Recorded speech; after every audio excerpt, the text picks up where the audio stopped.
Welcome, YouTubers. So this video is my wrap-up of how I did in the 2015 NFL as far as procrastinating picks here and handicapping. So I did well in the NBA in 2015. I did very well in the MLB in my first shot out, but I've been doing NFL for about 5 seasons, so I've got it down pretty good. My bets come later, but I've got 3 different betting schemes out here, and the black line is what I call my normal scheme, where I'll give you the picks every week and I'll tell you how much to bet based upon let's just say a $20,000 bankroll. You can use any bankroll you want and scale it accordingly, but that's my first option, and that ended up being the weakest of the options this particular year, but it's usually fairly conservative. I ended up at the end of the year at 75% return on investment, or I made 3/4 of that $20,000 or $15,000 in profit. The next option B, I call it, is my orange line shown here, and we're looking at the lines with the solid dots. So that's what I call. I exclude my second week picks and just pick my third week picks. So there's not as many bets on that in that manner, but I'll bet a weighted amount on the games that I like. So a particular game, I might like 2 or 3 times, and you'll bet, instead of betting $1,000, that's my base unit, you'll bet $2,000 or $3,000. But most of the bets are $1,000 on a $20,000 bankroll. So that's what that 5%.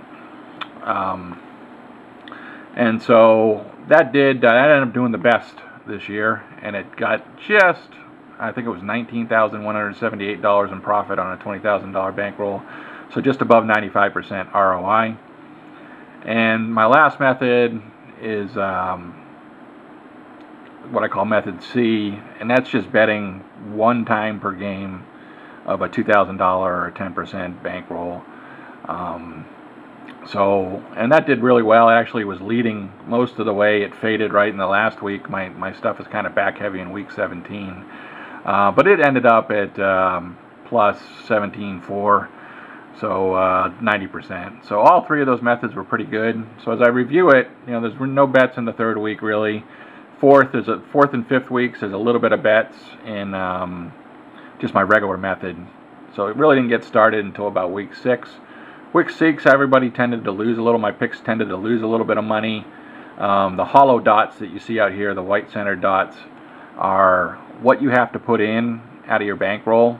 So that's one of the measures that I like to do. I like to measure profit, of course, but I also like to measure how much of your bankroll you would have used, or how much bankroll you need in the system, because that allows you to scale it, if need be. And I could, scale some of these, but basically in the 2nd week, at least one of the teams, type C out here, not teams, one of the systems, type C out here, used almost 25%. They had a $4,000 bet that week, but most people lost this week, so that unfortunately dragged me down a little bit. And then there was a ton of money out there in week 7, just a lot of losers. So in week 7, method C used up, I lost 4,000 there, and then I was betting 16,000, so I used up 20,000. Needed the whole 20,000 bankroll, whereas methods A and B were just a little bit over 50%. This is the low week, that's why I'm focusing on that week.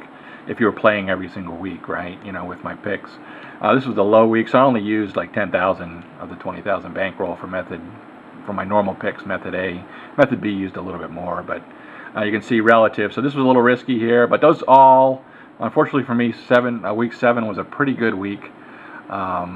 And I effectively went, 8-2 in method A, 9-1, method B, and 7-1 in method C. So that's, everybody was a winner. So that's why the results, the net started to grow there. So yeah, I put a lot of money out that week, but I won a lot of money that week. So I went from a negative situation to a positive situation. Matter of fact, methods B and C popped over a 25% return on investment. So they were up over the $5,000 mark on a $20,000 bankroll in profit. So the next couple weeks were kind of losses, nothing really spectacular happening in any regards. So that was kind of a free session. That's weeks 8 and 9. Week 10, again, we put out a little bit of money, so things have to, people have to build up losers again. So we put out a little more money, but, relative to what we had spent or what we had earned before, it just brought us back down to zero. So again, we're less than a quarter out here, and again, we got gains again.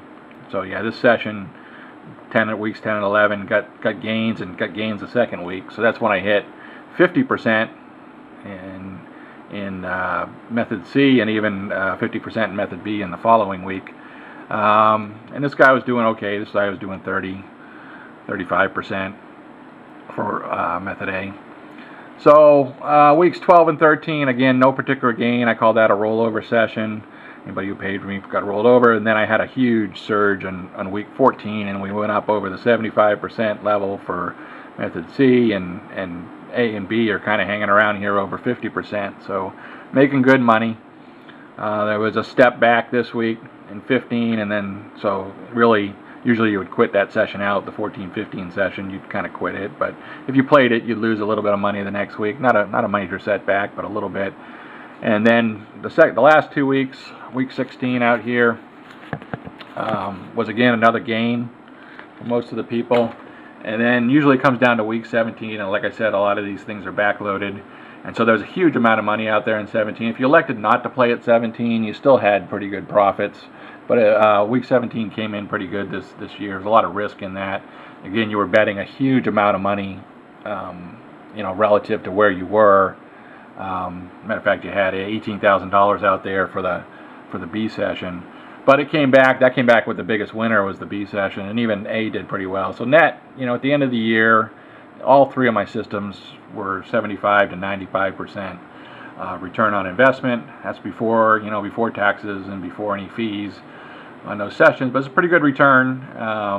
Again, my net numbers in games for A were 57 and 39, or a 59%er. Again, that's got the second tier, not just the third tier. So that percentage is a little lower than the other two, but nearly 60% picker there. Let me jump down to the third method C, because that came in second place with 90% ROI. But that was 25 and 14, so a lot less picks, 64%. And then the method B, where you're doing that weighted average, was the best for me. And usually I advocate that'll normally perform the best.